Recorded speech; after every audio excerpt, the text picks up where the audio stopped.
Huh? I can't explain it. The best way I can explain it is if you imagine to yourself that you are doing something which only some people know about, but which is information that's available to the entire public, like a public channel. And then what you do is you um, manifest through visualization. So you picture, okay, this is what the um, intention is. This is what the field is reflecting back, and this is where I'm going. And you don't think this is what I don't want. Instead, what you do is you say, I want this. And then you're grateful for having this because you have it already. So, the key to any spiritual program is self honesty. So, that means that if you're following a spiritual program, you admit it. If you're concerned about your integrity because you're concerned about your information because it's readable and knowable, then you have to look at why you're concerned about non-integrity. Is if it's not for anybody specifically in the area or anybody you know personally, then it would be because you've been programmed to speak in a certain language about astrals, and you are very grateful that you're a human being instead of an astral. Um, and of course, there is certain kinds of strange programming that they do. Um, the thing I've noticed that you can use to tell your truth about your own um, consciousness and your own questions and answers is using the body and someone else's body, and they stand and they hold their arm out parallel to you. You test me, you hold that question in mind, and you can find the answer to it by holding the question in mind. Now, push down the arm, I resist. It goes like this, then that means that there's no truth. It's a not yes. Strong, strong, not manipulating the outcome, but strong. You can't push it down. It means it's yes. The answer to that question is yes. All you need is two people. And it's not of a intellectual origin. It's very, I mean, it isn't of intellectual origin. It's very abstract. But sometimes when you see that there's nothing going on in your life, you have no plans, there's nothing happening, you're just playing games with yourself and making songs, and you're enjoying, and you're not enjoying it, and you're just saying something to someone who's sitting outside. I got no plans, just this life of misery. You go to this place, you have some money, you do this, you say that, why would that be? Then you get paranoid. You get so paranoid. You're paranoid. The cop told you you're paranoid. You're going back on the same pattern that you've been for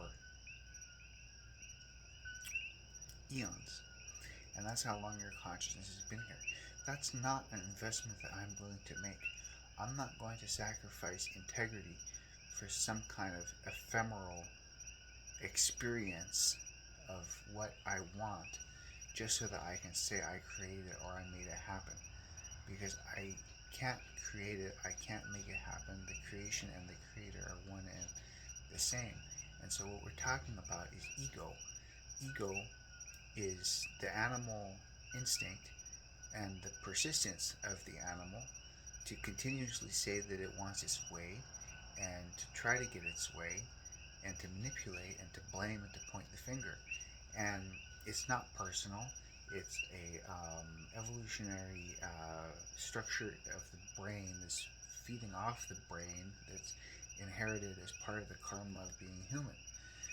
So, what you want to do is you want to first of all stop being concerned that you're not going to make sense or that someone is going to tell you that you don't have something. Because if you have it already, you can own it and see the hidden gift within that horrible traumatic experience, which you can now recontextualize as like a superpower, which says, yes, I've been through that. I've seen what it's like in there. I know what it's like to be in that place where you have total control of your body, but you have zero. Everybody is controlling you.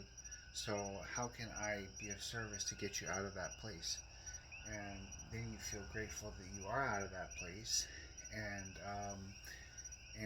you don't go to the astral because that's very unknown forces, seductive, cost something.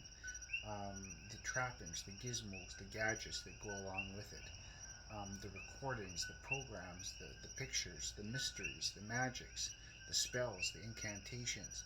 So I'm just telling you that this is where I am, and I don't know how I got here, but it's like leave me alone. I don't want to talk about it. It's not for you.